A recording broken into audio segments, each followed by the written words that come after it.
Hello guys and welcome back to the channel. In this video, I'm going to show you how you can use Klarna Card in stores. So let's get started. To begin, download the Klarna app if you haven't already. Then sign in or create a new account. Once you're logged in, the next step is to generate a one-time card.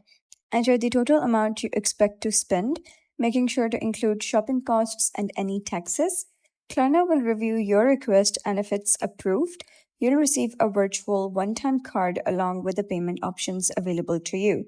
Copy the card number, expiration date, and security code, then use those details during checkout just like a regular Visa card. After entering the card information, complete your purchase and follow the payment plan you selected.